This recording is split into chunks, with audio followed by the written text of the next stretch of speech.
Moscow නගරයේ ක්‍රෝකුස් සිටි hall එකට එල්ල වෙච්ච ප්‍රහාරය ත්‍රස්තවාදී ප්‍රහාරය ව්ලාදිමීර් පුතින්ගේම විශේෂ බලකාව විසින් එල්ල කරගන්නා ලද ප්‍රහාරයක් කියලා යුක්‍රේනය චෝදනා කරලා තියෙනවා. යුක්‍රේනයේ හමුදා බුද්ධි අංශයේ ඩිෆෙන්ස් ඉන්ටෙලිජන්ස් යුනිට් එකේ ප්‍රකාශකයෙක් වන ආන්ද්‍රේ යූසොෆ් තමයි මේ චෝදනාව ඉදිරිපත් කරන්නේ. මම හිතන්නේ යුක්‍රේනයේ දිහාවට ඇඟිල්ල යොමු වෙන්න පටන් ගත්ත මේ ප්‍රහාරය එල්ල වුණාම යම් පාර්ශව වලින් ඒ වෙලාවේදී ඇත්ත වශයෙන්ම යුක්‍රේනය පැත්තෙන් යුක්‍රේන විදේශ අමාත්‍යාංශය ප්‍රකාශ කළා යුක්‍රේනය මේ සඳහා කිසිම සම්බන්ධයක් නැහැයි කියලා.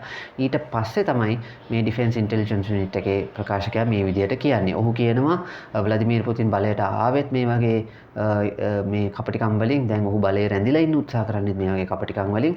ඒ වගේම යුක්‍රේනයේ දිහාවට ඇඟිල්ල දික් කරන්නට උත්සාහ කරනවා කියලා. ඒ වගේම ඔහු තවදුරටත් කියලා තිබුණා ජාත්‍යන්තර ප්‍රජාවකින් ඒගොල්ලන්ට අනුතුරු ඇඟවීම ආව මේ වගේ ප්‍රහාරයක් එල්ල කරලා ඒකේ වගකීම යුක්‍රේනයේ දිහාවට පවරන්නට ඉඩ තිබෙනවාය කියන එක සම්බන්ධයෙන් එහෙම කතාවක් කියලා තිබ්බා.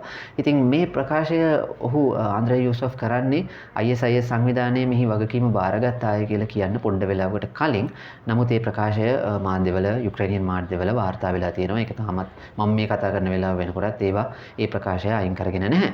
එතකොට අනිත් පැත්තට තව ප්‍රකාශයක් තිබුණා ඇමරිකන් එම්බසිය ප්‍රකාශයක් කරලා තිබ්බා. අපි දන්නවා දැන් මගෙනුත් ගණනාවක් කට්ටිය අහලා දැක්ක නේද ඇමරිකන් එම්බසිය කිව්වා නේද කලින් මෙහෙම එකක් ගැන කියලා. ඇමරිකන් එම්බසිය ඒ කිව්වේ මාර්තු 7 වෙනිදා පැය 48ක වෝනින් එකක් දුන්නේ. ඉතින් මං හිතන්නේ මමත් ඒ ගැන කතා කරා පැය 48ක වෝනින් එකක් දීලා තියෙනවා කියලා. ඉතින් එක්ක සිංහල දන්නේ නැහැ එක්ක ඉංග්‍රීසි දන්නේ නැහැ. ඒක අදාළ වුණේ ඒ කාලෙට විතරයි. යම්කිසි ප්‍රකාශයක් කරනකොට ඒකේ කාල සීමාව මොකක්ද කියන එක පොඩ්ඩක් බලන එක වටිනවා. එහෙම නැතුව ඇවිල්ලා මෙතන මේ ඒ ගැන එක ඒවා කිව්වට මේ ඇමරිකාව කිව්වා රුසියාව ගණන් ගත්තේ නැහැ. එහෙම කියලා කිව්වට ඒවා ඉතින් හතර හිනා ගොන් කතා.